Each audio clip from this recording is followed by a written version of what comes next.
So what would a normal president do if they were sat down by their chief medical officer and told, because of your bungling and incompetence over the last 2 months, 250,000 Americans are going to have to die? Leave your comments, ding the bell, share it with your friends, subscribe to our channel. And welcome back. Thom Hartmann here with you. A normal person as president of the United States, like if we had John Kennedy or Abraham Lincoln or something as president, or even George W. Bush, would anguish over telling his nation that 250,000 of our citizens were going to have to die because that president had listened to Fox News hosts and spent 2 months holding rallies and playing golf when he could have been ordering testing kits or ventilators or personal protective equipment. I mean, imagine John Kennedy or Barack Obama in the White House Situation Room, and their top scientist sits them down and says, Mr. President, we've determined that 250,000 Americans are going to die. You have to prepare the nation. I mean, you think back to the Cuban Missile Crisis. A Kennedy or an Obama would, like Lincoln did, be tortured by this horrible burden. I mean, they'd be thinking of how to nurture and reassure the people, knowing that literally tens of millions of Americans, within a matter of weeks, are going to lose their parents or grandparents, their siblings or children, their best friends or their neighbors. He'd be reflecting on his past failures and how they contributed to this massive death toll and how he could atone for them. I mean, think of how Woodrow Wilson and Franklin Roosevelt had to prepare the American people for war. Wilson actually started in 1915. In his first term as president, the war in Europe had started, and Woodrow Wilson was preparing America. The way that he prepared us, he said, I'm going to keep us out of the war, and the way I'm going to do it is peace through strength. We need to start building the army. And he invoked his version of the Defense Production Act and said, industry has to start making tanks and airplanes, and we've got to get ready for this war so we can avoid this war. And that worked for 2 years. He got reelected in 1916 on the slogan, he saved us, he kept us out of the war. But he was preparing the country. He was the president. He knew that there was probably no choice, but that America was ultimately going to have to get into that war. Same thing with Franklin Roosevelt. Franklin Roosevelt, just look at how the preparation he did. In both cases, they prepared the country for years before those wars. They did everything they could.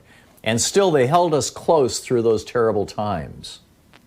FDR reaching out with his fireside chats, reassuring Americans, not BSing them, not blowing smoke, not gaslighting them, not trying to talk about how wonderful his ratings were or how many people loved listening to his fireside chats or how much his military generals were congratulating him on the fact that he actually understood this stuff. Most people are amazed, right? FDR never did any of that. He understood that Americans were hurting. He simply said, but Trump says, he just walks out in front of the cameras and says, well, 2 million were supposed to die, but I'm so great I got it down to 250,000. I'm an expert on these things. You should be thankful that I got the numbers where they are so far. Good luck. I mean, that's essentially what he said. I mean, Trump's sociopathy is so painfully obvious. His inability to have empathy or to care for anybody other than himself and his own family is so burningly apparent that most of us are watching in horror and shock. I got to tell you, the election and a new president cannot come fast enough for me. And I mean, we're just seeing this incompetence writ large.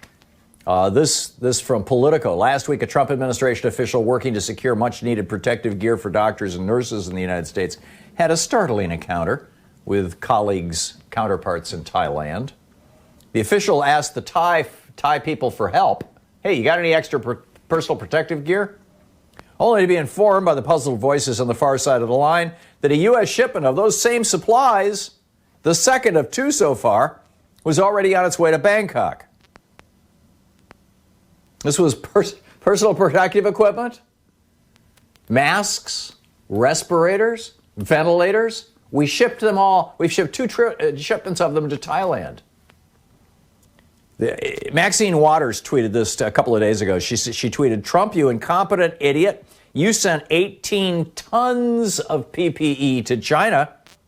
This was back in February, in mid-February, and he actually did this.